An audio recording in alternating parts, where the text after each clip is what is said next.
The migrant crisis is an abject catastrophe, overwhelming Border Patrol and our cities alike, with zero signs of slowing, thanks to our semi-catatonic commander in grief. For the third day in a row, more than 3,000 migrants crossed into the Del Rio sector in Texas within a 24-hour period. Meanwhile, Senate Republicans have blocked a bill that would have provided aid to Israel and Ukraine, demanding the White House agree to more funding for border security. But wait, Senate Democrats have a grand idea. Send illegal immigrants to the military. What? Watch this. Do we need that? Do you know what the recruiting numbers are at the Army and the Navy and the Air Force? They can't reach their quotas each month. They can't find enough people to join our military forces. And there are those who are undocumented who want the chance to serve and risk their lives for this country. Should we give them the chance? I think we should. I don't.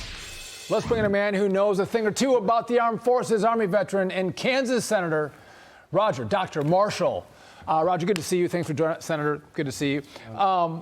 This story is unbelievable. We want to take illegal immigrants, put them in the military. If you have, folks in the military from Kansas or Wisconsin or Alabama, they're Americans. You put people in the military that aren't Americans, that aren't loyal to the Constitution. I think this is a massive problem for the country. It is, Sean. Think about this. My dad served, my brother served, I served, my son is serving. This is not the military that we signed up for, right? Listen, does it make sense to Americans to kick soldiers out of the military who refused the COVID vaccine, but now we're going to admit illegal migrants? It makes no sense to anybody, but this is what Democrats do. They create a crisis, then they try to solve it. In this case, two crises. 10,000 illegal immigrants came across the border. They're wandering the country, eating up social programs. And then the other crisis they've created is decreased recruiting. They've gone so woke that our recruiting numbers are down. And then they're going to try to solve it with this. It makes no sense to us. This is hurting our military. These types of concepts hurts our militaries. As long as they're focused on pronouns rather than lethality, their recruiting numbers are going to be bad. They actually had the audacity, the Army, to try and get the service members who were kicked out because they refused, they were kicked out because they didn't take the COVID vaccine, tried to get them back in. And it was after their lives were virtually destroyed and their families. And with Dick Durbin, I don't follow what he has to say all that much, but how serious was he? Was it a trial balloon? How much should we read into him saying that? Well, first of all, Dagan, 8,000 soldiers were dismissed from the military because they refused the COVID vaccine.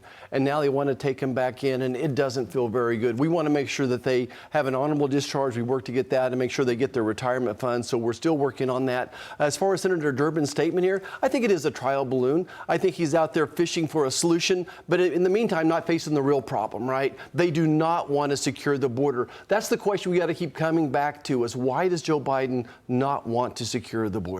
And what is the answer to that? Because I ask that all the time. Well, they don't have one. So I think that they're willing to sacrifice 300 young Americans every day to fentanyl poisoning to allow 10,000 of these migrants to come into our country, and they think that's the future of the Democrat Party, are those 10,000 illegal immigrants. That's all I can figure out. But don't they listen to all of the residents in Chicago, all of those women who are at the ready to get in front of a microphone and scream to the high heavens that these illegals are destroying their communities and soaking up resources that do not belong to them? That they literally are deaf and blind and have lost all sense of smell and even the ability to think. Well, Dagan, I think that this immigration lobby that lobbies the Democrats is so strong. It's the same people that are saying death to Israel, the anti-Semitics. It's this real strong lobby out there that are much stronger than I would have ever realized till I got to D.C. So they are kissing the people on that far side of that lobby there and catering to their needs right now as well. So evidently it's a strong, loud lobby. And again, they must want these 10,000 migrants that come across the border every day. You know, I think this is a globalist movement. They want to see a world with no borders, and they want to start with America. You take away your borders, let anyone come as they see fit, and get rid of nation, get rid of citizenship.